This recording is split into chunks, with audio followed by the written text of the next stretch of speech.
Pranab, welcome to the metagame. Hey, good to be here, man. So you're the founder of Attention Copilot, which I just took this from your website. It's a service that blends meditation and therapy techniques with real-time productivity support. How do you deliver that? How do people blend meditation and therapy techniques to get things done? I think that's an interesting question. So, a lot of this project came from the idea, or it's really the insight, that meditation, people always know meditation trains attention. Meditation is about your awareness, about the quality of mind. Therapy is sort of about your emotional world. It's about sort of the way you approach psychological content. It didn't really seem like there's a way that explicitly blended either of those with productivity, even though Mm, it seems so obvious to me. Like most productivity advice was always about tactics or strategies like eat the frog or Pomodoro timers, which are all useful, but none of them really got into like a mechanistic level of, well, what if those don't work? Like, just like in some ways, a lot of productivity advice boils down to at some level, just do it. And I think like meditation and therapy, sort of at least the kinds that I think we're both into, get a bit more mechanistic about the nature of attention, the way they relate to stuff. So really what I help people do is notice the way they're relating to attention as they're working. And that has implications from just getting things done better and faster to understanding the true motivations behind why they're working and hopefully restructure those into more sustainable fuel sources to feel better about their work as they're doing their work, to do more high leverage work in the moment versus getting stuck in sort of minutia of tasks. And there's a whole thread here on how this is even more important with LLMs that we can get into. But yeah, that's hopefully a little teaser of my thoughts there. yeah, and then one of the ways you deliver this is through these direct coaching sessions where people it's kind of like focus mates combined with all the different modalities involving, you know, non-dual practice, like processing emotions, things like that. Can you describe what that roughly what that session's like in a brief way so people know the way that you actually deliver this in this service? Someone signs up for an Attention Copilot session. Their first session's 80 minutes, so about an hour and a half. We first do anywhere from 5 to up to 30 minutes of grounding.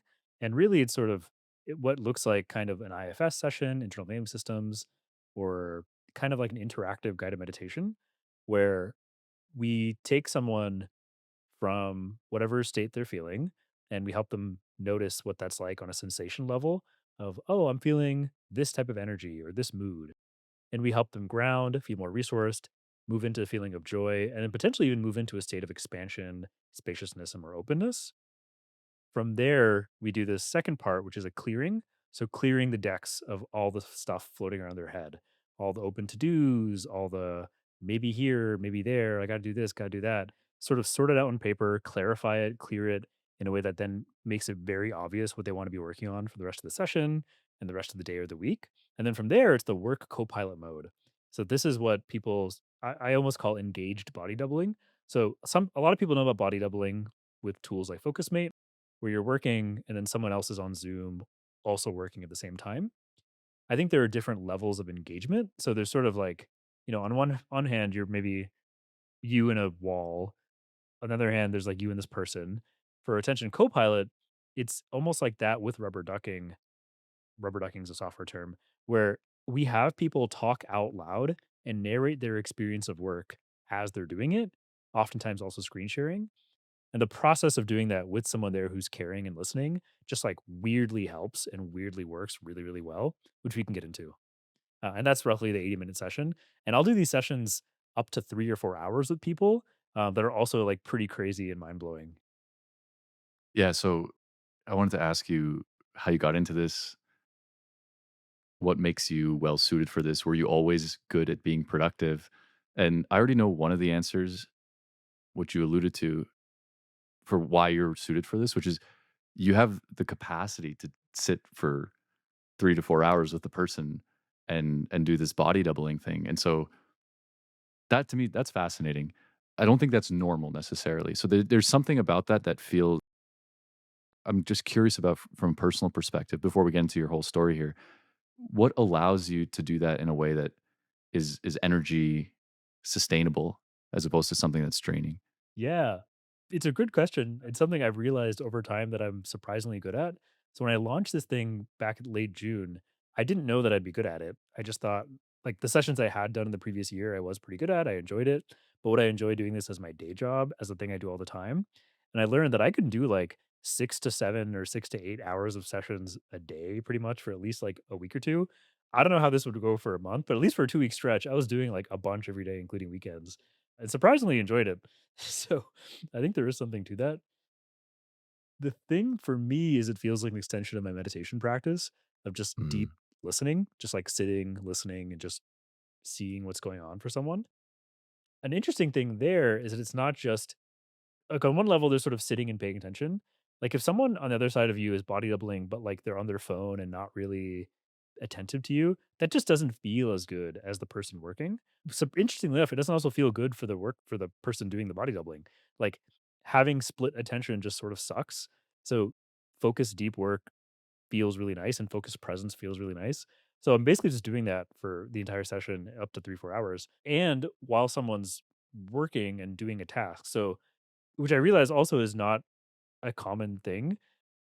For example, I was helping someone write their investor pitch deck, and anytime I noticed stuckness, like their face would sort of get crunched like this, or they'd sort of move here, or the cursor would sort of stop on the screen for 20 seconds, I would just bring up, "Oh, what came up there?" And they would kind of talk out loud the decision they were going through and what was happening. I was telling this to someone else, and they said, "Oh, so you don't tell them what they're doing wrong? Like you don't have opinions on their work?" And I sometimes do have opinions on someone's work, but I just don't share it unless it's like that's not in service of what the thing is. What matters more is me being present and being a sounding board that helps them unlock their metacognition, their openness, and their full knowledge and move from stuckness more into flow, more than whatever like opinions I have. So yeah, I think it's sort of a weird thing that I just enjoy doing, and we find coaches that also enjoy doing that too. yeah, I think I relate to the continuation of your practice where if you are being present with someone, like being present feels good. And so that on its own is sustainable. But I'm curious how you got into this. So maybe you could tell the story.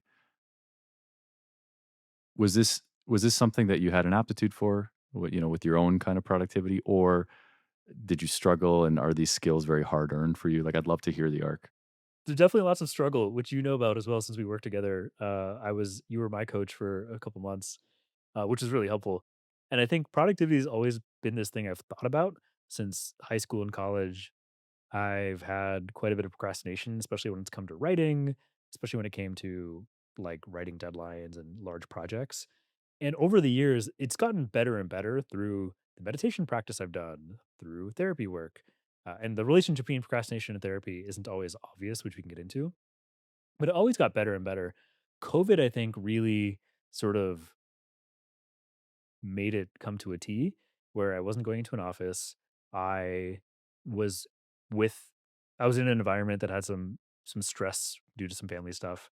And I just knew that it just became really clear when triggers would come up and when I would sort of get overridden by sensations that would make it so it didn't feel like I wanted to work. I would just sort of put work aside. I really could see my avoidant tendencies come to a T there. And yeah, I think Attention Copilot was sort of born somewhat out of desperation. I remember your series on meta productivity back in I think 2021 or 2022 at the Stoa, Mhm. and I just loved it. I thought like, "Oh man, this guy like gets it. You're actually speaking to me at a level that really resonated." I think most productivity advice is very, "You should do this. Here are the tactics and systems." And yours was, a meta way of thinking about it of, a meta systematic, look at where you are and see what's needed. So that was really helpful. In 2022, maybe 23, yeah, fall of 2023, I was feeling really stuck on something. I noticed a lot of relief on my relationship to work from IFS sessions I was doing, but then I still found myself blocked on an actual task in the moment that it would happen, or I'd find myself just like always putting it off or doing something else instead. So I ended up just paying an IFS coach friend to sit with me while I worked. I had done this for Focus Mate in the past. I had tried booking these bodybuilding sessions, but I just would find myself just not doing that thing. It was like this one client project, and I would do something else instead, or I would start trying to do it, but I'd find myself distracted. And it was just like weirdly overwhelming. So with this coach session, I sat down and just did IFS on the sensations that this project elicited, worked with those sensations, and from that, actually kind of like felt some ease and then started doing the thing, like started opening the Google Doc, writing the document. I realized I was sort of like not even sure what I wanted to do since it had been so much time. I felt all this guilt and shame about like not responding on time to the person, to the client, and then worked through all of that, came like made some decisions, and then kind of went back and forth between the emotional level, the decision level, and the work level, and kind of toggled between the three of them. And that sort of became the core of what attention copilot sessions are today. I refined it further about a year later when I was on meditation retreat with my meditation teacher, Michael Taft. I think like day 4 or 5 into the 8-day retreat, I just took my laptop out and just started like working with Claude on some stuff. And I was just jamming. I was just like in such flow, in such ease. Like all of that whole process became extremely easy when I was 4 days into meditation. And I realized like there's a strong link between the spaciousness that comes from certain types of meditation and metacognition, and also the relationship between metacognition and our emotional backlog.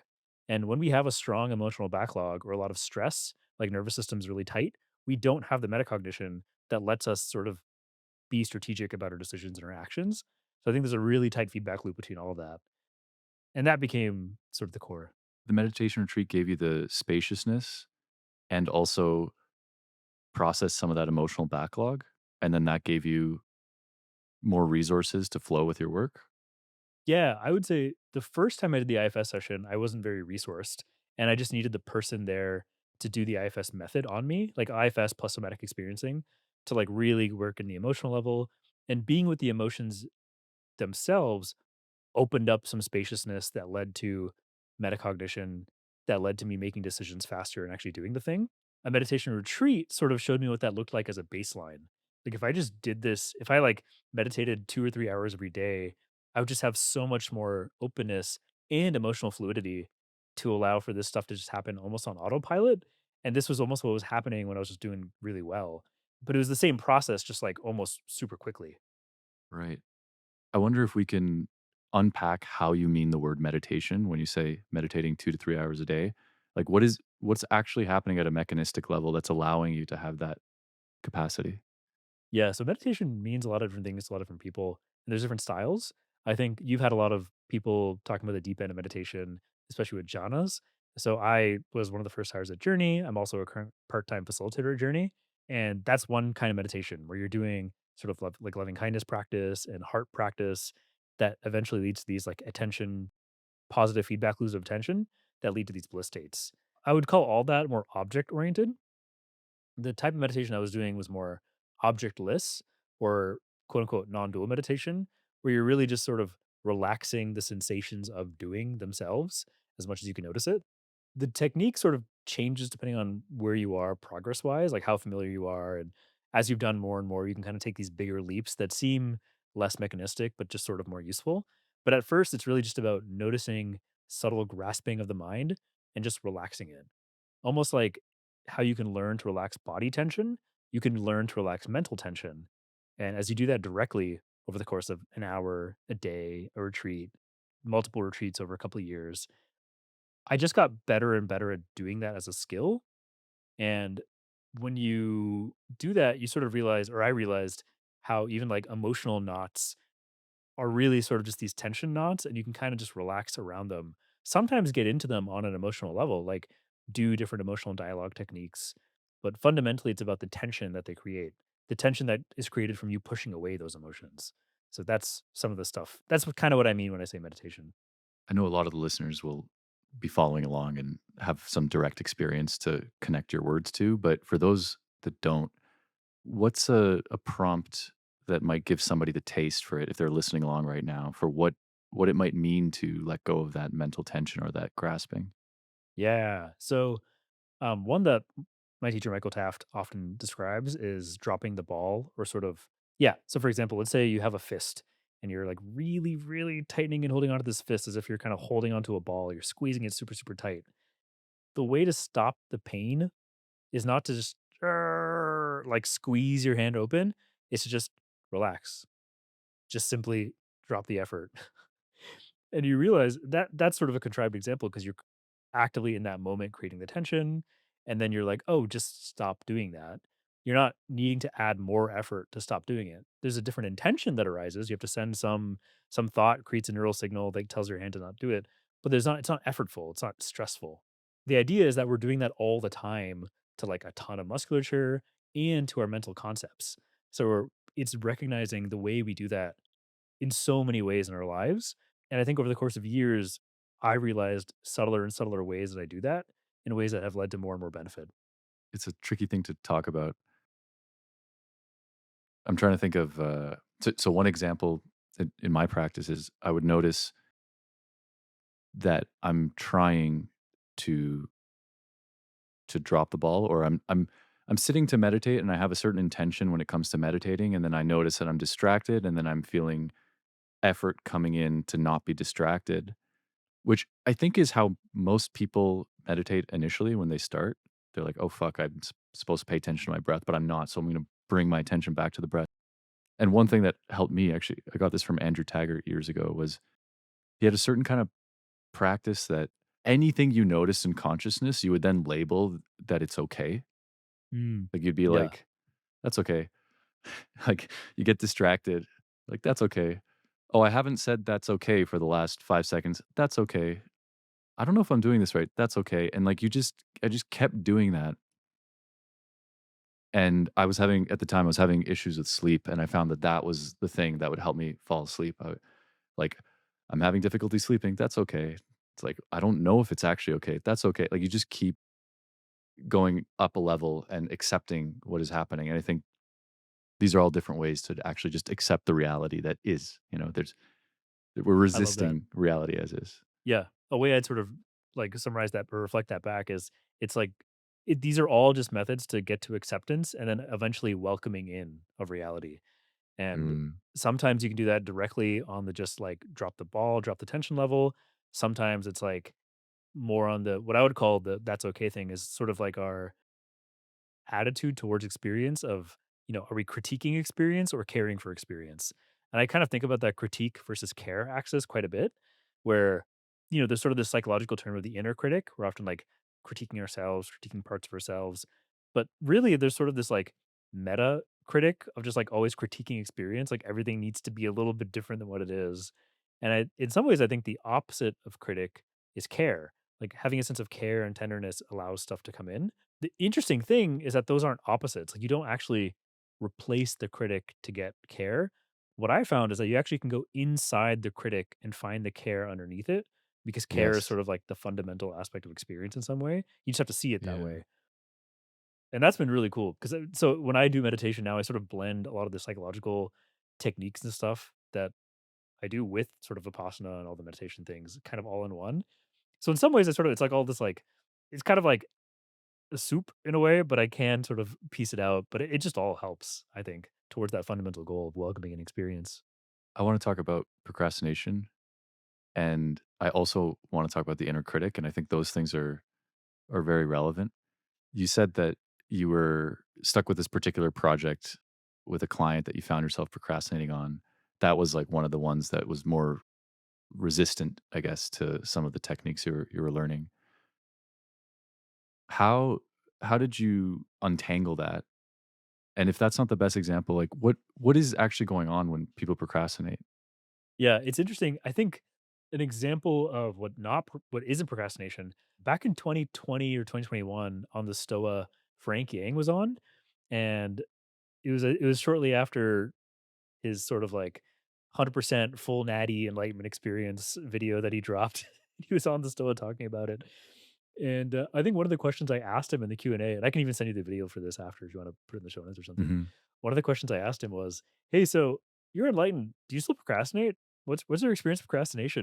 And he's like, "I mean, not really. I mean, sometimes I don't do things. I kind of want to do things, but I don't want to, but I just don't do it. That's fine. I'm just not doing that thing. I don't call it procrastination or label it. It just is what it is." And I didn't really get it at the time, but I think I get Mm, it much more now, where procrastination doesn't exist unless there's like a should there.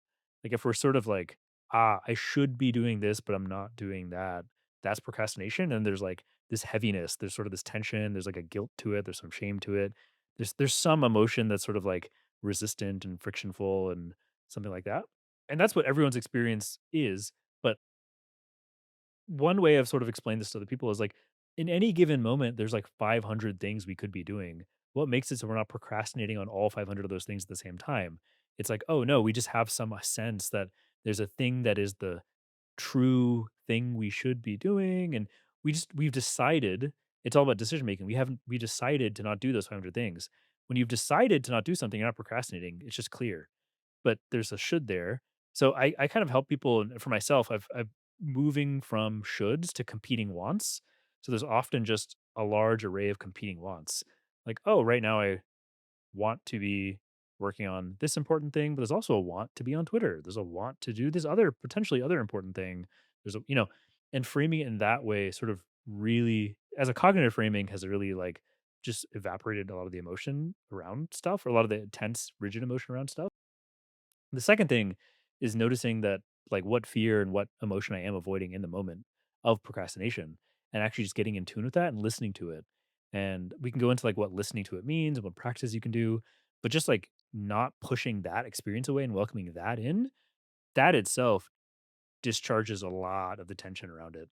So there's a task, and coupled with that task is a resisted emotion, and that's doing the bulk of the procrastinate. It's like because you're resisting the emotion, you end up resisting the task. Exactly, exactly. Because procrastination, like boiling it down to mechanical actions, like most tasks just take like the mechanical action of clicking on a keyboard or like poking here, or there's maybe some thinking involved and some decision making to have.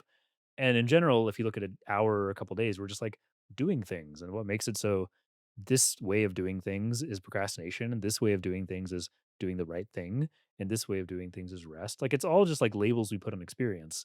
And it fundamentally is just like a relational, emotional thing, whether we call something procrastination or not.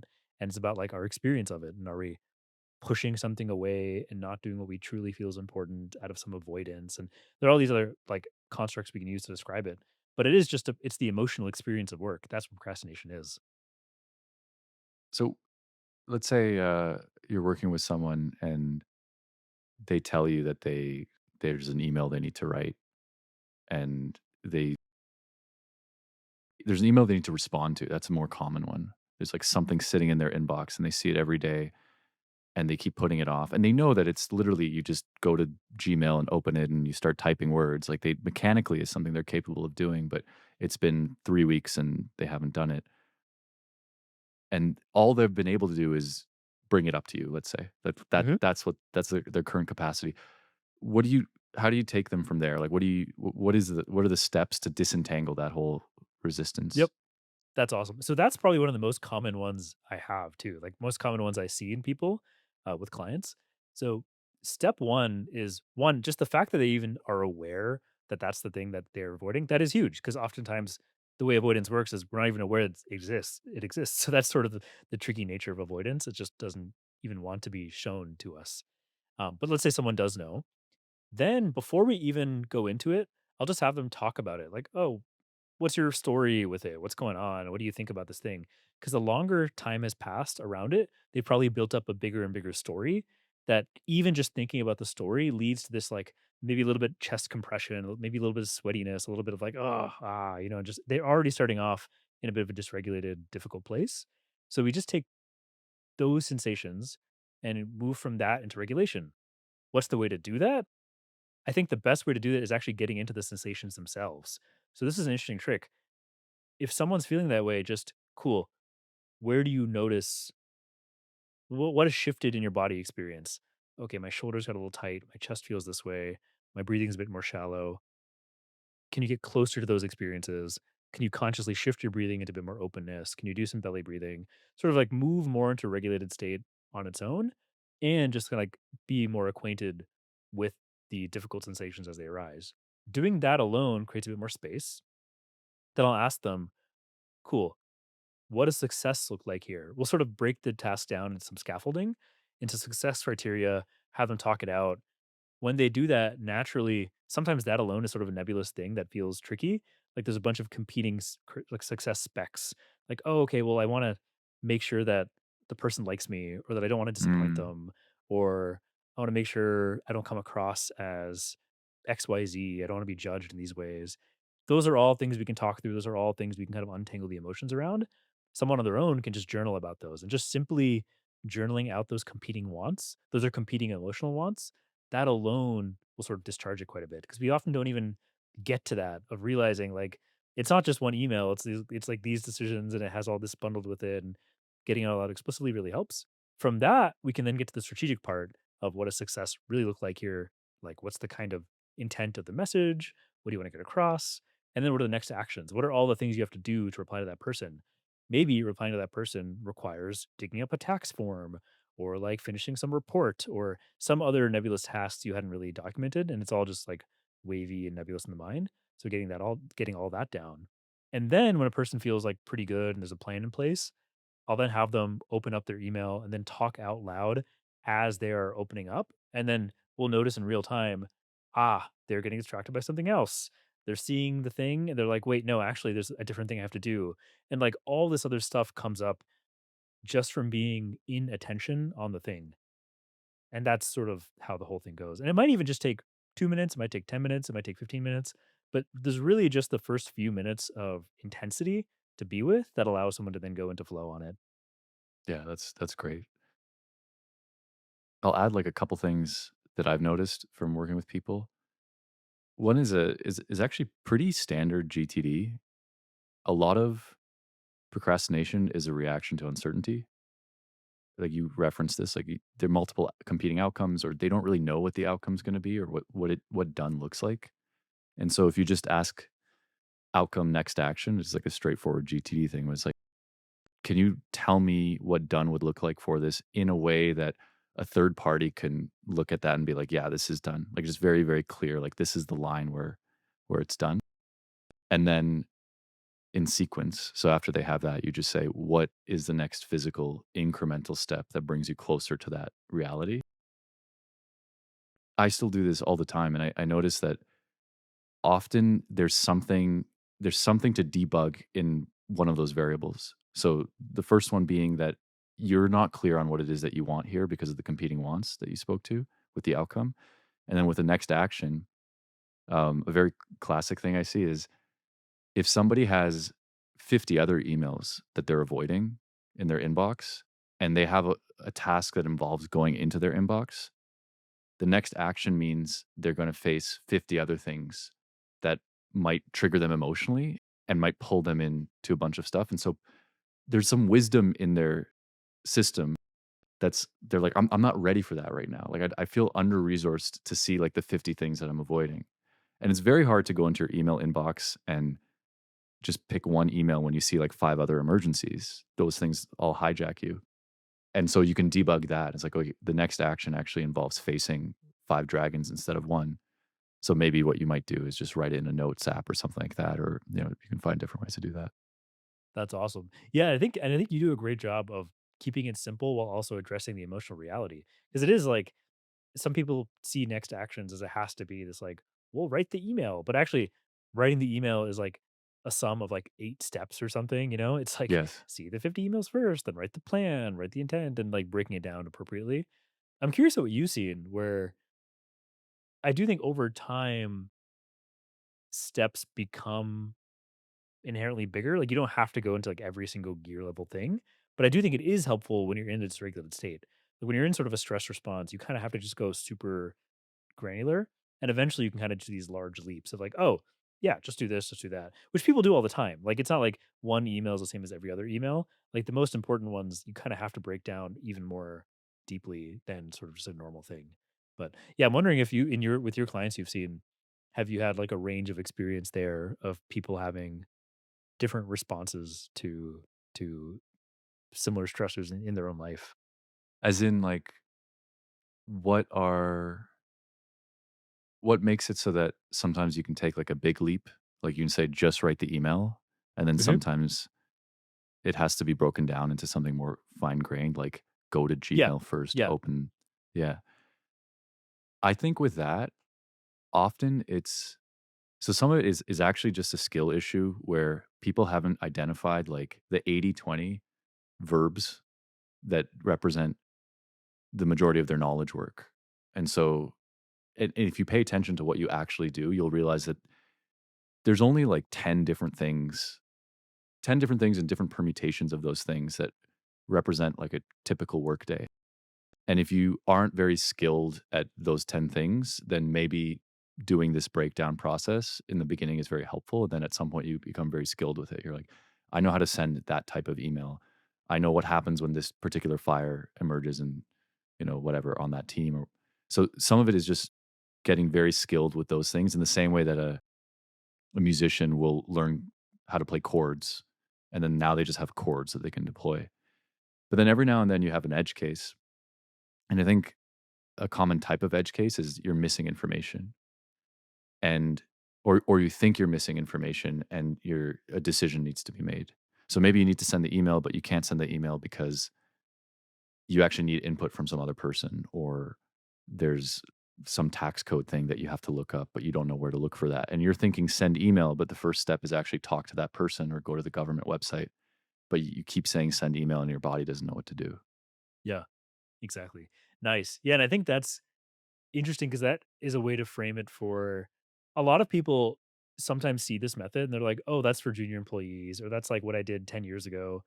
But I think a lot of people don't realize if you're doing any kind of work at your edge, you're always doing more types of work. So let's say your day used to be these 10 things. Now it's maybe these 15 things or 20 things. You're doing more and more different stuff. You kind of have to do this method for the different stuff. Like if you Yes. are sending an investor memo for the first time, fundraising for the first time, hiring for the first time, these are all just like new things. And any kind of entrepreneur, founder, or anyone like growing rapidly in their career will be doing harder and harder things at faster and faster rates while the whole environment is changing. So it just makes sense that you kind of have to kind of learn to slow down to speed up, so to speak. Yeah, it's like the skill tree never ends. And if you're at your frontier, you're going to always have that beginner's attitude. This is something I wanted to ask you about. You've done like I think like 250 plus Copilot sessions now. Yeah, more than 200 hours of sessions for sure. Yeah, I'm sure you've learned a lot. But one thing I'm curious about is like people.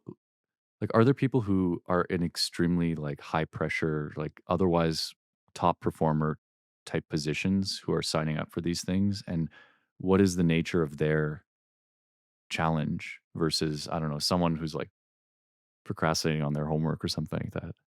And I've had literally both. So I've had a client who's a college student who has a hard time with their homework and just like all the details of school life and things like that, all the way to a founder who has exited a multi-million dollar business, is working on a second business that is now venture backed and doing really well.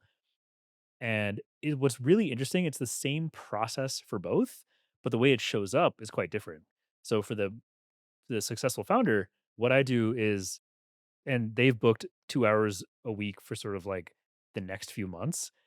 And in those 2 hours, it's time for them to work on the most important high leverage things in their business without fail. In his own words, it was, oh, this is time I can use to eat the frog every single week, where I'm doing the hardest things, the most impactful things, the most systems level things, and make sure I actually like do it well. And this is someone who's like grind mode, always responding to emails and just like heads down working all the time. But even then, you're not always working on the most high leveraged, high impact, highly space like highly the work that demands the most creativity and metacognition. And this type of thing gets you this type of session, this way of working gets you in touch with your most authentic self, gets you in touch with your most creative, spacious self, so you can work on the most important problems with focus for 2 hours straight. For someone who's more early in their career or sort of building a lot of these attentional skills and executive skills, a lot of it is just working through just the pain of like, this really sucks. How do I get myself to do this? How do I get myself to do that? And to be honest, I've had a lot of people where that's the same person. They've had some parts in their life where they're like killing it, AI Yes. researchers, like doing really well, amazing at their job, but then have this sort of thing with their laundry or like, taxes come up a lot or messaging across like WhatsApp or something. So even though these are two different archetypes of people, most people have both to some degree. And there's sort of just different aspects of work that elicit that for people. I've noticed that as well. And you can almost imagine that you have just a bunch of different areas that you could be mature in, and you might be like 10 out of 10 maturity or like mature to your age in a bunch of obvious things that people recognize you for while being woefully immature in like 3 other categories because you just weren't spending time on that. You were too busy building a Yeah. company. The problem is for those people who are otherwise top performers, but you know, they're bad with their laundry or taxes or something, is they also now have the shame that comes from an identity of like, I'm supposed to be a top performer. Why am I struggling with this thing? When it could be they just haven't done the reps in that other thing. And so coming back to acceptance, like creating a space where whatever is just allowed. So it's like, yeah, you can actually be at a 2 out of 10 and something very basic that most people get. And there's going to be no shame or judgment there can allow you to work with that. Yep. Yeah, and I think for both the high performer and the sort of like overthinking, really smart but slacker, which I'm saying describe me from college and high school, I think it's the fundamentally the same move because it's really sort of bringing a sense of care. Well, one, it's acknowledging sort of all the emotional reality of a situation for you, the overwhelm you're in, the intensity of it, and bringing a sense of deep care towards it. And then from that deep care, then figuring out strategically, cool. From my best self, what's the best thing I can do in this moment? And I've often it's so funny, I've sort of built the thing that I've wanted for years. Because even in high school, I always thought, like, I just wish I had a second me that I could talk to the entire time while I was doing this. And really what these sessions do is help people talk to themselves as they work. But it's like they talk to, like, the best version of themselves because of the mirror and because of sort of the metacognition and everything. But yeah, the same mechanism of just, like, being aware of your experience and bringing care to it, and then bringing strategic approaches to it is sort of the way to go for all of it.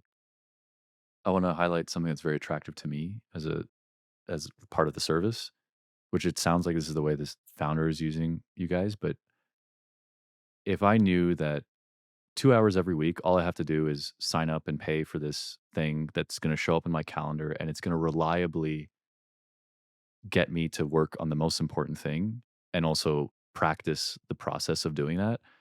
It's one of the easiest, like, shut up and take my money kind of moments. Like, it's once the faith is there, once the trust is there that just having that in my calendar works, it's kind of a no-brainer to have it on a regular basis. And so that's very attractive to me as a in Yeah. terms of what you're offering. It's funny because I think I've sort of proven it out to myself as well because my number one client is this person, young person in their early 20s, has a business who's really taken off, has done 4 hours a week with me for the last 3 months. So I think this person has done like 35 hours of sessions with me.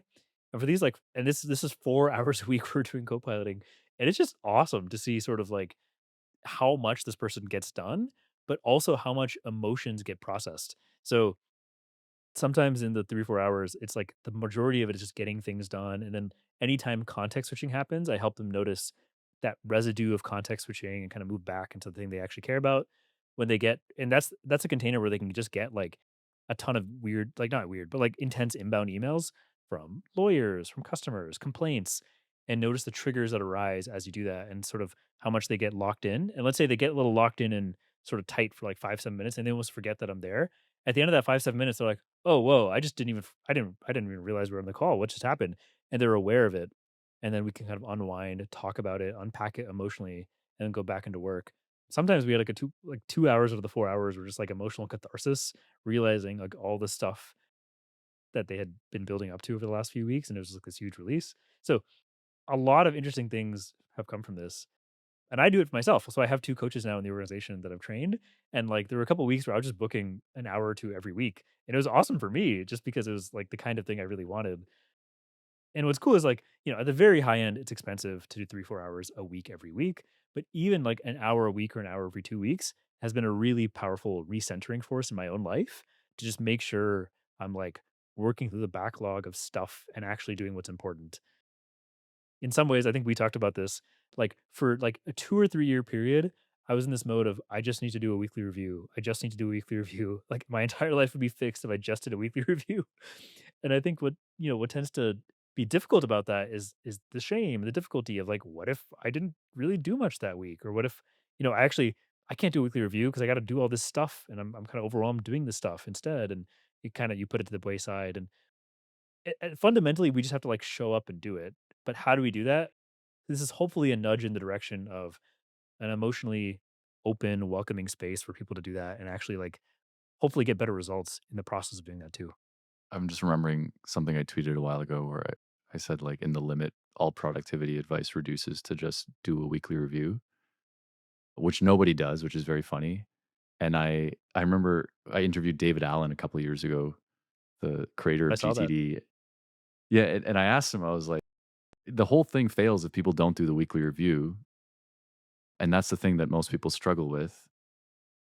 Why do you think that is? Like, that just seems to be, like, the bottleneck. And I think he said that he has no idea. He's like, "It's not that hard, people. Like, why why don't you just do it?" And so this comes to something I wanna talk to you about. Like, what do you think of GTD and, like, the getting things done method? Why do so many people struggle with that despite it being very sound? Like, I'm very into GTD. I think it's very sound, but what's your take on it? I think it's good that you asked me because I had a very complicated relationship to it over the years. It was a very strong should for me where I was just like, "Oh, once I do GTD, all my problems will get solved." And I could just never get myself to really do it. Like I was looking at other versions of it, simpler versions of it, things like Zen TD, like, there's all this other stuff that tries to simplify GTD. And I think you had another tweet around all productivity systems at their limit become GTD because it's fundamentally about, capture, clarify, all the steps. So I don't do GTD, but I like the steps of it. And for the most part, I have them sort of understood. I think for me, it just is, I sort of have a rebellious streak where I don't like authority or feeling like I should do something. So I think some people are they want a process and like the one true process. And if they believe in it, they'll do it. I think I've always sort of been the type, for whatever reason, I just don't want to do things I don't want to do. And for whatever reason, I just didn't want to do GTD. If I investigate it, it's like, I don't want to be told what to do. Ugh, this feels laborious. Ugh, I don't like it. Like different voices or wants would come up there. But the end effect was that I would sort of do parts of it here and there, sort of start, stop, start, stop. And just for me, I just really needed to have a more mechanistic view of all this. Like because GTD couldn't answer what makes the weekly review hard, I didn't really trust it or believe it. Meditation and emotions sort of does, but it's not linked to the productivity thing. I feel like I now have like a gears level answer of what makes all this stuff hard. And it's all from this like parts based view of psychology and of the psyche and this idea of coherence, where I think much more important than GTD is feeling a sense of inner alignment and coherence. From that frame, GTD makes a ton of sense. Like it's a really, really useful system to get into that coherence and alignment, but it's fundamentally about the alignment, not the system. So it's a little bit of a circuitous answer, but I think like it just never satisfied this like mechanistic itch for me of like why it was all that important, and until I kind of completed the picture with the sort of psyche view of things. Yeah, I like how you brought in coherence. First, how would you define that? Yeah, so it's in some ways relating it back to this sense of competing wants. And I don't think there's some sense of there's no such thing as like perfect coherence or perfect inner alignment. I sort of view coherence and inner alignment as like the same thing. But it's like when your wants are in the same direction. So, you can have competing wants and they can be kind of like, "Oh, I kinda wanna go here, kinda wanna go there," but you definitely don't have as much coherence when your wants are sort of in the opposite direction. "Oh, I really wanna be in this relationship. I really wanna leave this relationship. I wanna be in this job. I wanna leave this job." And if they're both super, super strong, then you're gonna be kind of a mess, and that's where you get stuff like stuckness and, at its limits, sort of like personality disorders and things like that from my point of view. So that's where coherence is clearly not as much there. And you have more coherence when your wants are sort of, annealed, so to speak, or just sort of aligned or directed and pointed in the same sort of direction. I've noticed with GTD that part of the reason why most people don't stick with it is because, well, there's actually two important reasons. The first, on the coherence front, is if you actually doing it right, like if someone were to force you to do all the steps for a month, you would be confronted with your life. Like that's what it'll do. It'll show you the substance of your life. It'll show you the things that are screaming for your attention. And you might realize that this is not the life you want. You might realize that it basically starts to push up a level to a more macro understanding of the story you're in. So I've seen this happen where I'll do productivity coaching with people and they'll start to realize that they need to quit their job, or they're like, I don't want to do these tasks. Like this doesn't feel good. And so you can drop the GTD and go back to just being kind of in a foggier state with the position you're in, which is what most people do. But sometimes especially if you're in a safe container where someone's working with you, you can start to make the bigger decisions about your life that are coming up through the confrontation. And I do think it comes back to coherence. Like a big one for me is years ago, I decided to challenge myself to actually just, there's this thought that like full GTD has never been tried. And I thought, what would it take? Like, let me just do that. Like, let me just use self coercion and self discipline to get myself to do this for 30, I think it was 90 days or something like that. And it just brought up all this stuff about the actual narrative of my life and the substance of my life and decisions that altered the trajectory of my life, which were really, really hard to make. I think you're right. And I think for me at the time, I just didn't have enough resource to deal with that stuff that GTD would have brought up. So I sort of, in a weirdly helpful way, just didn't do it because I didn't want to see it. And I think for a lot of people, that's probably helpful, but the vast majority of people don't realize that's if you're kind of consciously not wanting to look at it, that's fine. You should at least know Yes. you're not looking at it. And I think that's a much better approach. Yeah. The other thing I was going to say is that it's actually a series of skills that all take some time to spin up. Yeah. And so you're learning a productivity technique while also trying to do the work that that technique is supposed to help you do. In the beginning, you're going to be really under-resourced because you have to learn how to capture and clarify. And I think the way I would teach it now is actually just teach people those skills without teaching them the whole framework, and then they can see how far they wanna go with all of that. Yep. And I feel the same way. I think a lot of what we do is teach the captures thing and implicitly clarify, but sort of outside the framework of GTD, because sometimes it can feel really heavy or weighty. Like, oh, I got to do this whole system now, and I got to do it every day. And if I don't do it every day or every week, I'm falling behind. And they get into this whole like coercive trap with it that just sort of leads to another box that someone's in mentally. I think the people that have done this really well, in my mind, are sort of like 2 modes. There's one where sort of like you have the right shaped trauma that lead to success. So you're sort of just like really good at coercing yourself. And this is what I think what most successful people are. They're just sort of like born or have the experiences such that they can make themselves do things, but it's all sort of from conditioning or contraction, so to speak, in meditation terms. The other type of person is someone we have a friend who's like this, who I think is just like very securely attached to work and just like really healthy and just sort of naturally has a strong baseline of being kind to themselves and being clear and sort of staying on the metacognitive level and treating life as practice in a very zen way. And I think that's the other characteristic. And I think for a lot of that's sort of the thing you can actually work towards. I think the thing that I want to tell everyone is like you can be like that. Like that's actually a thing you can mechanistically move towards. There's a path. There's a way to do it.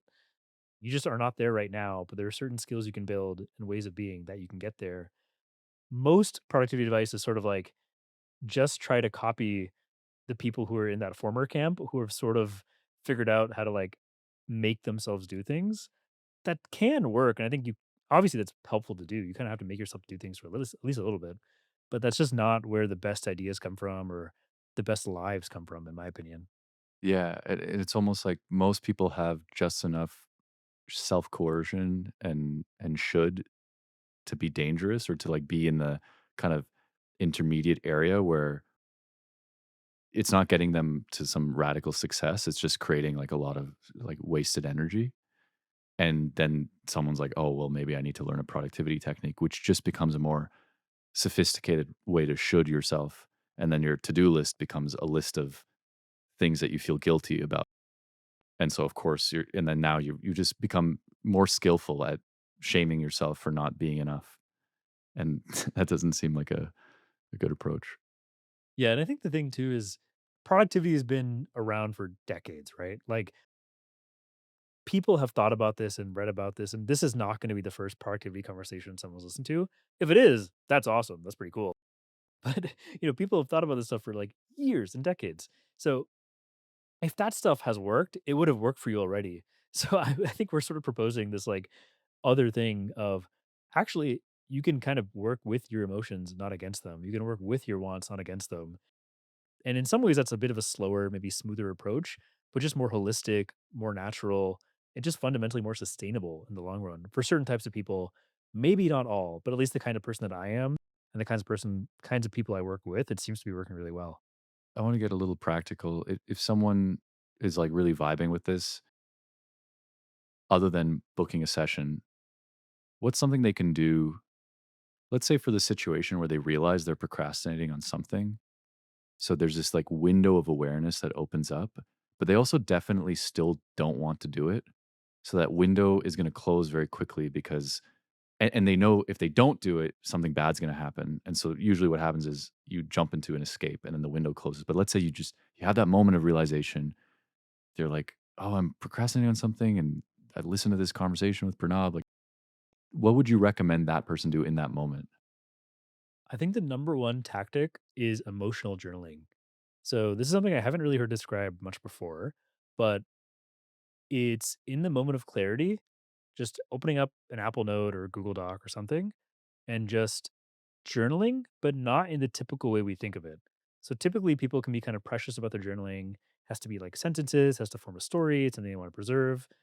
Emotional journaling is more almost like emotional dumping, where you kind of move from sentences to even just words or even like utterances. Try to like feel into the part of you that doesn't want to do the thing, or the part of you that maybe start with the part of you that does want to do the thing. What do you really care about? What are your values? What do you really want from this thing? If this went well, what would happen? Like, what feels awesome about this? Like, kind of in line with your biggest virtues or values. Like, what matters to you about this? In the process of doing that, there'll be voices that are like, "Oh, but this really sucks. I don't wanna do it," or, then shift into that gear of those voices and speak from that place. It might just be like you banging your keyboard or saying like "ugh" a lot of times or like repeating a word like "bad" a lot, and it might feel kind of weird, but if you do that for 3 or even 5, 6, 7 minutes, something will change and shift. For me, over time, it's felt like the emotions almost like flow through my fingers into the keyboard. Mm, And it just feels like a sense of catharsis. And there will just be clarity at the end of that. There will be something that has moved, even from simply realizing that that's what some part of you feels. Some part of you feels this terrible way about it. So if you do that, it kind of follows the arc of sort of like ugh utterances to like actual sentences of like what that part of you that doesn't want it wants. Like, what is that competing want?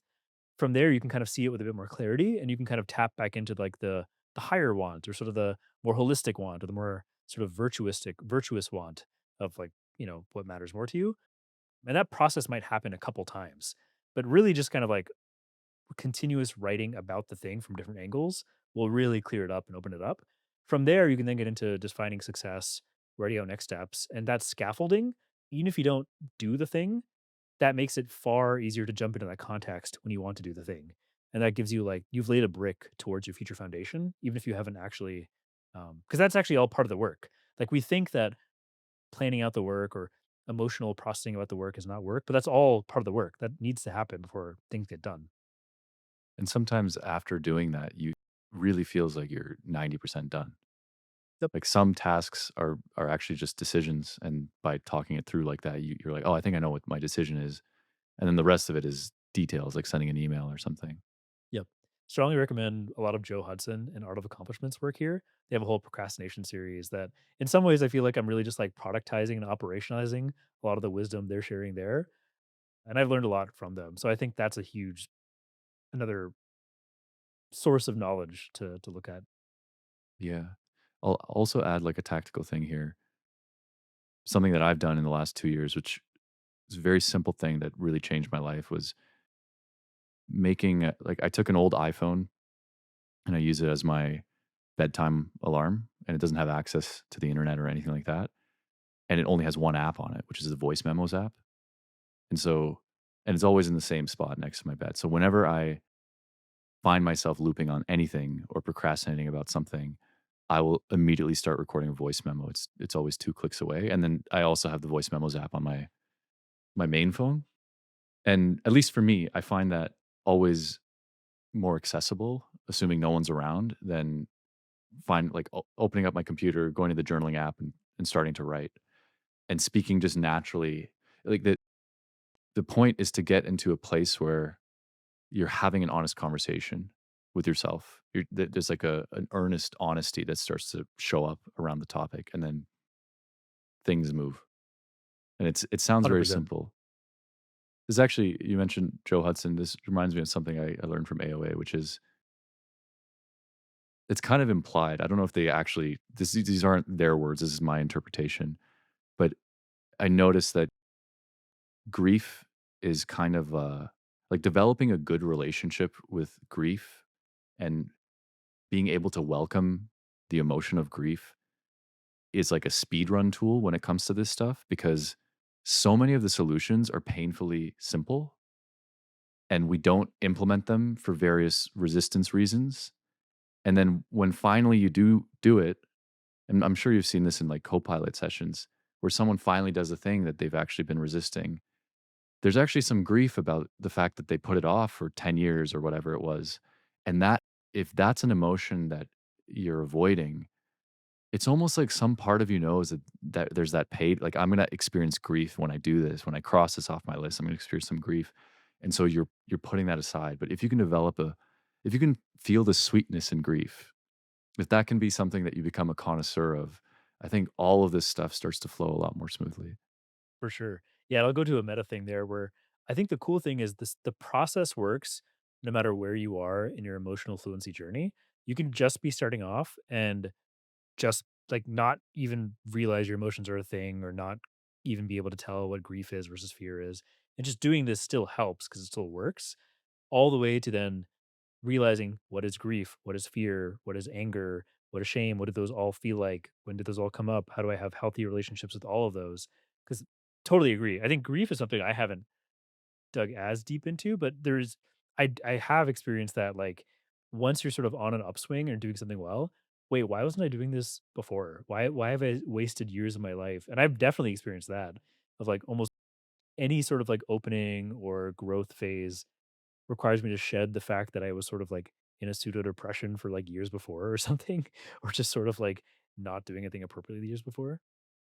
But then all the way to the other side of, if you've done lots of inner work and self exploration, shadow work, lots of meditation stuff, and you have fluidity in both your emotions and your attention, for a lot of people, I've noticed that they have built these like it's like almost going to the gym and have building these gigantic muscles, but not realizing you can use those muscles functionally. Yeah. And for some people, it just like I'll just have, hey, you can do all that stuff in front of your laptop while you're working, and just something goes off where they're like, "What? I just never realized I could do that," and then it just is this huge unlock, and that sort of changes the way they work going forward. Yeah, I experiment a little bit with doing GTD during my meditation sits, which or just doing capture at least. So I would just have the voice memos app recording. And sometimes when you're meditating, you get distracted by open loops and tasks that you could do. And instead of just bringing my attention back to the meditation object, I would start talking about those things, knowing that they're recorded somewhere. And then that would actually help me meditate better. And so combining those two things together, no one like I didn't know I could do that until I like stumbled into that. And Yeah, actually, you mentioned Journey. Journey's really good at I did one of their retreats and something I took away was the permission to be very experimental with meditation. Be like, "Oh, what would it be like if I combined some productivity stuff with my sits?" for sure. I think and I'm super into this too. In some ways, I'm just a hardcore like mixer. Like I like mixing all these things together. And there's some people that are like hardcore splitters. Like they're like, nope, this has to be precise and exactly the way it is because it's a system for this reason. And I'm just not like that. I just like fusion and trying things out and seeing what mixes and matches. There's downsides to that too. And I think the reason to have like a very pure approach to stuff, like if you're meditating, just meditate. Don't even write. Don't even, there's a reason for that. Same like if you're in therapy and you're working with emotions, don't write or talk it out. Just do your emotions. If you're working, why even bring up meditation or emotions? Just work. I think there is a reason for all that because once you start mixing it, it can get a little confusing. But if someone's open to that and they're open to the potential risk of that, then it's really valuable. It just does require a sense of discernment to be like, what is the high level goal? And does this experimentation actually help me towards that goal? So for meditation, it's, one way of framing it is decrease in mental tension. And maybe for the next 5 minutes, if I journaled for 1 minute, the next 10 minutes of meditation will have way less mental tension versus me trying to like let it go, but sort of want to hold on and navigate it in this weird way or something like that. Or maybe the compulsion, maybe the act of writing it down feels like a compulsion and that actually adds to the mental tension, the mental effort. And that's not as helpful. But it really just depends on the person. And it's something that like I think just like if you're like a teacher broadcasting, you can't really get all that nuance across. And sometimes people don't really even have the skill to notice it. But I think if you do, it's super, super, it's just way better to see the experimentation thing around it. You mentioned goals.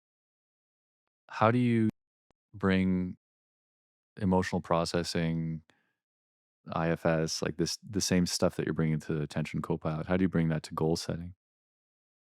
That's a really good question. I actually would plug the Beyond Goals intensive people here, BGI.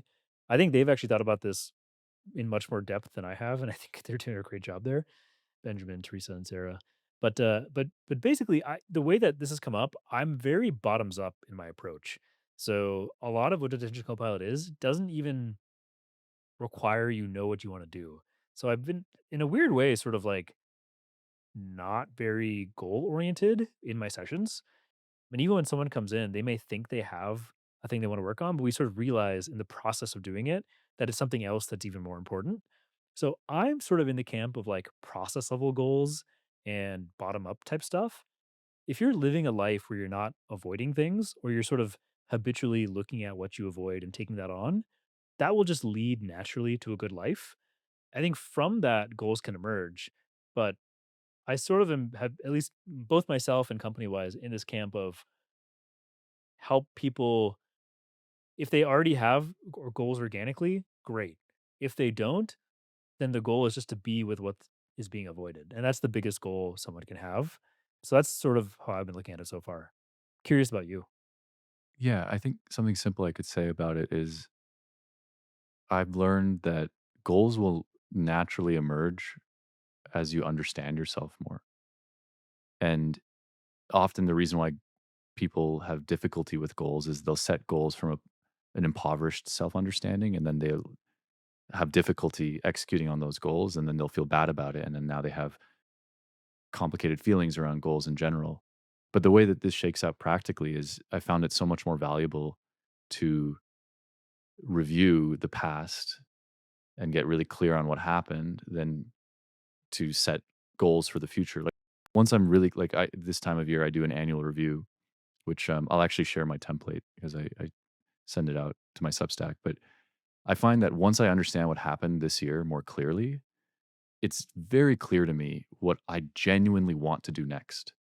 And it doesn't yeah, there's some techniques around framing the goal in a way that's sufficiently concrete and ambitious, but all that stuff is very basic. You can ask ChatGPT to do it for you. Like that skill is not very it's not the key skill. It's more the self-understanding and choosing the right things, which I think comes from this theme has come up basically where like the phrase trust the process, like you said, the process applies to the guy doing procrastinating on his homework, to the guy on his second company. It almost doesn't matter where you're at as long as you follow the process. I've noticed this in my own practices as well. Often it's if you just trust the process or you follow the annual review, it'll lead you to some good goals. But what's funny is we don't trust the process. Or how do you get people to trust the process? It's the same as David Allen's paradox, which is, GTD works when you do the weekly review, but nobody does the weekly review. And so maybe to throw it back, and you can respond to anything I'm saying here, but I wanted to ask you how do you encourage people to trust the process even like even sometimes we know it works but we just don't do it. So how do you solve for that? It's actually a surprisingly tricky question because I don't really think so. So I'll answer it two ways. On one hand, I really want to build a company that's sort of in the ecosystem of like productivity stuff, just serves like a function of, oh, I'm feeling really frustrated. I know that it's like an emotional thing. I don't know how to deal with it. I just want to show up and make sure I get a thing done or make progress towards my goals. Like, I almost wanna be able to sell guaranteed deep work. Like, you are buying guaranteed progress either emotionally, structurally, or, like, actual on the task through Attention Copilot. That'd be awesome. I think that'd be really cool.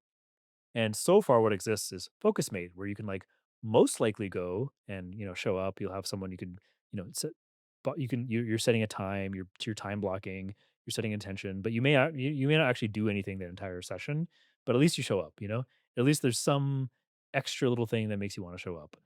Fundamentally, if someone doesn't want to do something, they can't make themselves do it, and we totally can for sure, right? It almost to me feels like the nature of want. It's like, how do you then refine your wants towards more helpful, healthy, productive wants over time? How do you get to more coherence with your deepest values, more coherence on the stuff that matters most? In some ways, I feel like the entire thing is about self trust. Like, in some ways, I view this entire whole process, both like what we're doing productivity wise, as well as the meditation stuff, the emotion stuff. It's just like greater and greater self trust. How do you trust that things will be fine? How do you trust that what you say is what you'll do? How do you trust that you know the things you even want? And you kind of just have to bootstrap it. You just have some minimum viable trust. You try a small thing, you reflect and learn, you keep going. And that's the only way it happens, I think.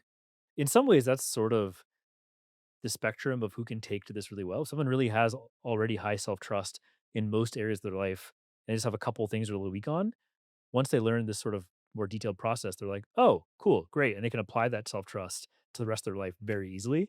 For other people, they're also building self-trust in the act of learning how to build self-trust in and of itself, and that's just part of the path. In some ways, like, everyone has different conceptions of what the path is in their life, or, like, what does it mean to, like, understand oneself. I almost think you could boil it all down to self-trust, of, like, deepening into that. I think in my header on Twitter, like a long time ago, I had something about integrity maxing, like how that's actually the very practical, straightforward philosophy that encompasses a bunch of things. And it has to do with cultivating self trust in a very incremental way, too. Like you say you're going to do something and then you do it. And then you keep doing that until you get to a point where it's a principle and it's something you have history with. And so you're predicting that you're more likely to do it with the next thing that comes up. And then that just starts increasing your capacity and It's agency. It's really interesting. So, Conscious Leadership Group, CLG, founded by Jim Detmer, is one of the top Silicon Valley coaching organizations from like the early 2000s. So, they've coached execs at Google and Apple and all these places. And I joined a workshop a few months ago with the founder. It sounds like one of their core principles is integrity. So, it's for them, it's all about integrity, living in integrity. They have these integrity workshops and sessions. And they've sort of, similar to you, describe sort of the goal of life as being in alignment with and acting from integrity. And it's this sort of like, what's really cool is they take a very sort of, in my mind, the way I frame it, it's basically Tibetan Buddhism plus parts. And then like the way they frame it is integrity. And in my mind, I think AOA sort of also takes like Tibetan Buddhism plus parts and does it in a certain way with view and all the other stuff they do. But it was cool to see this pattern of like, really it's about like being in that mode of living from your fundamental values and being in that view almost all the time. And that is what integrity really means. And part of it is when when you faltered from the view, when you've fallen from that view, how do you return to it, or how do you treat yourself even in those moments to sort of like raise the floor of experience and also raise the ceiling and just sort of operate more closer to your best self more often. Like in some ways, one way I've thought about self-trust, like 5 years ago, I was sort of like almost as wise as I am now. Like, my peak wisdom 5 or 6 years ago is probably just, like, a little bit lower than my peak wisdom now, but I was maybe operating at, like, 5%. If I look at, like, 160 hours a week, I was maybe operating from that place, like, 5 hours a week. I think now I'm at least at, like, 40 or 50 hours a week, you know? And, like, I think, like, me at max self-trust and integrity would be, like, operating from that place, like, 90 hours a week at least, you know what I mean? It's sort of like the showing up to life. Like, you've sort of done all this waking up and growing up, but how do you show up with your biggest capacities more often every hour of the day? What do you do when you notice that you stepped out of integrity? Huge. I think that is probably the fundamental practice in a lot of ways for me. And there's different levels to it. I sort of call that rest. Like, I sort of view the fundamental mode of how to recover from that, like just rest, or maybe even just recovery. And one thing I've shared with clients is the idea of a recovery rubric. So, what's the thing that you currently do at 30 seconds for 30 seconds, 3 minutes, 30 minutes, 3 hours, 3 days for recovery? What's the current method you do for that? If you're in a slump, how do you break out of it? And what do you want to be doing for those same time increments? Because oftentimes when we encounter sort of like, "Oh, I'm out of it, I feel bad," the natural thing for me is like, let me make that worse by going on Twitter or like scrolling YouTube Shorts or something, and that's like for some part of me thinks I'm gonna feel better from it, some part of me thinks I'm gonna be recovering from it, but I'm really not. Like, I'm kind of dissociating a little like, I kind of am, but it's mostly dissociation. It's like partial rest, partial mostly dissociation, and the best forms of recovery are mostly rest. So, for me, the three-day thing is if I can just do on a weekend, like, a 3-hour block of meditation, 2 hours of yoga, like yoga nidra, an hour of just, like, normal stuff, hopefully with friends, that reliably gets me out of a slump pretty much all the time now. That used to not be the case. So 4 or 5 years ago, when I didn't have as much social infrastructure, when I didn't have as much meditation practice, that 3-hour thing would have just been like taking a nap or going for like a super long walk without my phone, and that reliably kinda gets me to a better place. Yeah, let's say it's like the middle of the workday and I only have like 30 minutes. Now it's 30 minutes meditation. Back then it would have been 30 minutes no phone, just like journal out or something. So things like that are sort of how I work to get out of a slump. Chris Sparks, who's this exec coach, has a really good article on this, on sort of like creating a fire break for your life, which is like, hey, let's say there's a big forest fire. Sometimes the thing you have to do is like just let it burn, but up to a certain point. So, let it burn and wallow in that, but then at some point change activities and then see how that works. This is not very continuous with the previous theme, but like this idea of creating discrete units of time. Like sometimes like it used to be that like, oh, if my morning was bad, it felt like the whole day was off or it felt like my whole week was Yes. off. But discretizing it into like, oh, it's just my morning. And I can let the morning kind of run its course, but now the afternoon has started and that feels fresh and new.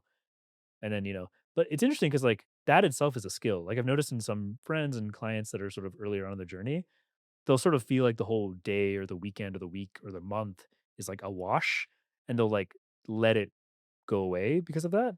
But over time, I think more maturity allows for sort of like more discretized time units. So you're sort of like you break it down into shorter and shorter moments. And I think like the best thing is like seeing every single moment as like fresh and new and different and unique. And like at least just take it hour by hour. But that's sort of I think a way to do it. Something I noticed in my life is I used to be very intense about my discipline periods. So for like 2 months, I wouldn't watch a single YouTube video or check Twitter or Instagram. I would just like negate all these things and I would be super productive. And then maybe I'd burn out and then I'd let go of that structure. And then now that I'm opening the doors to distractions, I'd indulge in them maybe more than like the average. And then I'd flip back and I'd go through these kind of big pendulations throughout my 20s. And I noticed that I don't need the structures so much anymore. And I'll still I don't block Twitter anymore. I'll check Twitter sometimes when I shouldn't, like in between meetings or something like that. But I'll never stay that long. And I was like, "Well, why is it that," and it won't turn into, "Oh, now the hour's ruined." It'll be like, "Oh, I was there for a second," and, like, there's, like, a flow with things. And for me, I think that it's gonna be different for different people. For me, the thing that seemed to change is I got way less judgmental about it, and all downstream of taking myself way less seriously. Like, seeing myself as, like, a silly being that sometimes is gonna check Twitter or whatever, and it's like you laugh it off. Like, it literally feels like that. Well, in the past, I was like, "Oh, fuck, I checked Twitter. I gotta no, now I gotta discipline myself even more," whatever, and there would be that big aggravating pendulum. Yeah. And again, it's sort of like back to the meta principles of reducing mental tension, of which a major component is like sort of giving a new job to the inner critic. So turning inner critic to inner champion. And that's like one of the biggest components of like dropping that mental tension and like the sense of stress we add to all of our decisions. And then just the experimentation mindset. So it's like, who knows? For some people, they just need to totally cut Twitter. For some people, it's fine if they check it as long as they also do this. But bring that reflective capacity to it. It's like those two skills, experimentation and dropping mental tension, that I think applies to like anyone, regardless of where they are. And I think people can make their own decisions on like, maybe this is a time for abstinence. Maybe this is a time for experimenting, bringing it back into my life, things like that. I think an important point here as well is if you're importing too much from the outside world at the expense of your own personal sovereignty, even say from this podcast, you're hearing some things, you're like, oh, I should do that. And it's not based in your own self understanding or where you actually are, then you just found another should, which is going or like a competing want that might not actually fit. Maybe for someone, it is important that they block Twitter, or maybe, as you're saying, or maybe for some people, it doesn't matter. And so, and I bet this shows up in the Copilot sessions, but how can you encourage the intuition of the person that has come to you asking for help? How do you put it back on them in a way where you're not leaving them without guidance, but you're also allowing their instincts about what's good for them to actually run the show? Yeah. It's tricky. I think a lot of that, so again, it sort of depends on where someone's at, but practically, so a lot of what I'm doing in a session, a lot of what the coach's job and function is to do is to be a warm, connecting presence that is lending resource. So like we are like almost both a metacognitive assistant and a care assistant. Like our job is to just be there, present, giving care, and that will sort of allow for more spaciousness, more functioning, higher level thought. And then we will hold that context and bounce it back. So in some way, just like a human caring Claude, like or ChatGPT or whatever. But just like that alone, I think leads to this stuff just happening naturally and arising. The job for someone then beyond that is to learn how to do that for themselves. So finding the context, finding the practices, I think the ecology of practices that you, I think in your coaching, do a really, really good job emphasizing. Like you do have to sort of change your life to live this way more often. For many people, it's going to bed earlier, eating vegetables, like noticing the things that make you drowsy and sleepy and cutting those out, noticing the practices and habits that sort of like make you not your best self and cutting them out, like bringing in more of the people and education and the themes that leads you to the kind of person you want to be. All the boring stuff, but like that stuff just added up really helps. But it's all fundamentally in sort of like service of just being you and just like being more authentically you. I think there's a world and there's a place for things like meditation retreats and therapy and these like big peak experiences, going on a trip, like having these like really big cathartic things. But fundamentally, I think a lot of this conversation has been about integration because that's where it comes down to. It's like you can ascend to these peaks, but you then have to like bring those into the rest of your life. What's something that's been very surprising about running all these sessions? What's an interesting story that you didn't expect? One thing is sort of just like how accessible deep contemplative states can be just in normal waking life. Like, it's kind of funny because that's what the promise is from a lot of this stuff. It's like, oh, you'll just notice it just right here. It's just right now. It's nothing special. It's right in front of you. Like that whole non-dual spiel or whatever. Yeah. But it's really true. Like, I think there's something to, like, 2 people being deeply present and at least one person having, like, some view of what is possible there. So what I do in the meditations is I have this interactive meditation thing that so Journey also has their version of this. I think other people have their version of this too. I think it's almost similar to the Connie Ray episode you had with core transformation, but essentially using someone's own experience and reflecting it back at them can create these like really deep, interesting things. So like core transformation, like the wholeness work, you can kind of like get someone into these like big core states that are like vast and open and peaceful and loving. And that can happen within like 5 to 20 minutes. And then if you just like try to do stuff from that place and notice every time you sort of come out, I then have an exercise where every time I notice that, I see if they can kind of soften back in. And you do that over like 30 minutes, an hour, 2 hours, 3 hours.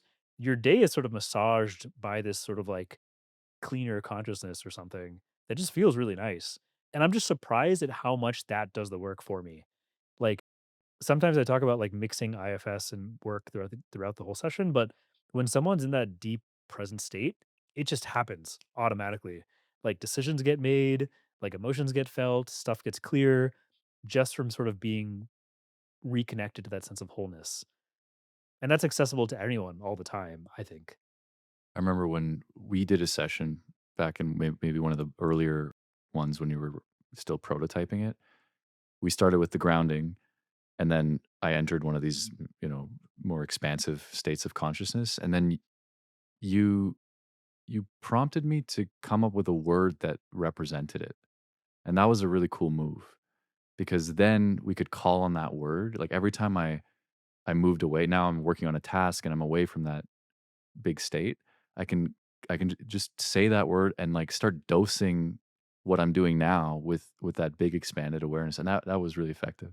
That's awesome. Thank you. Yeah, yeah. So that's something I call a presence anchor. And I've Yeah. learned that many other modalities have this too.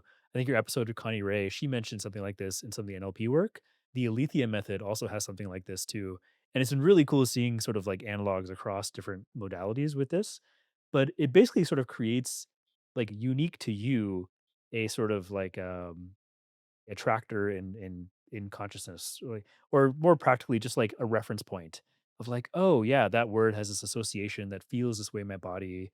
And it's really just a sticky note. It's not this like thing that's always going to be there all the time, but it can be like a quick reference point, especially in the same day that someone can point back to. Because otherwise, like the whole process of like inner dialogue and all that sort of stuff can be sort of time consuming and be a little tricky. But once you get into a state, you can kind of like slap that label on it and it just sort of works. I still have one client who I have on our website who we did a few sessions back in August, and they still text me the word that came up in their session like every few weeks as just like a reminder to them, and just like a deep association of just deep peace and presence that I think that's sort of an outlier. Like I haven't had anyone text me the same way, but I think it's a pointer to show like what can happen with this sort of stuff. What are some of your open questions, like, as, you've been learning a lot through doing this work? Where's the frontier for Pranab? Yeah, it's really interesting. In some ways, I've sort of over the last few years been in this thing of going to the frontier and like integrating into my life, going to the frontier, integrating into my life. So before this, I was working at Odyssey, which is a legal psilocybin retreat company. Before that, I worked at Journey. So these are all like Journey, which is the genre retreat company. These are all sort of like frontier legal, mental health, conscious tech businesses that are just really interesting and doing stuff at sort of like the peak experience stage or sort of the frontier of where the legal system and science and research is all sort of converging on. But now I'm sort of in this mode of this is all in some ways like pretty normal stuff. We're just helping people get their work done while feeling better about it, like nothing too crazy about that. But I think it's like radically crazy to actually do it every day and show up and like confront the things you're avoiding, treat your work as a practice and potentially even a spiritual practice if you want to see it that way. So in some ways it's all about integration for me, and just like I sort of have to do my method to make sure I'm like propelling the business forward, hiring coaches, training them. We're launching a January program. If that goes well, my co-founder and I were probably going to turn this into a monthly subscription thing, figure out the process for bringing on more coaches, keeping quality up, like communicating the learnings, the lessons, and all this. That's sort of where I think like and it's all stuff that I've never done before. So I'm gonna like I'll be feeling fear and intensity and anxiety and just making sure every day I'm showing up. And to do that, I have to keep on top of my meditation practice. I want to make sure I'm healthy with my life. So it just comes to just like showing up every day. I think that's where it's at for me. This has been great. I'm super pumped. I'm curious to see where this goes for you. Is there, anything you wanna leave the listeners with? Any closing thoughts? Anything you wanna plug? Attentioncopilot.com. That's ATTN copilot.com. Check us out. We have this January 2026 program that I'm super excited about. And if you're listening beyond, hopefully we have other cool stuff that's on the website that'll be just as interesting, if not more. And yeah, I really hope that like some of the ideas here just help, just help out. We think that one thing to take away is people who already have an inner work practice like meditation or therapy, they can apply that to their work. And if you don't, working in this way helps you realize the value of that. So you sort of treat your life more as a practice and as a thing that you treat with devotion and care. And I hope that more people will do that.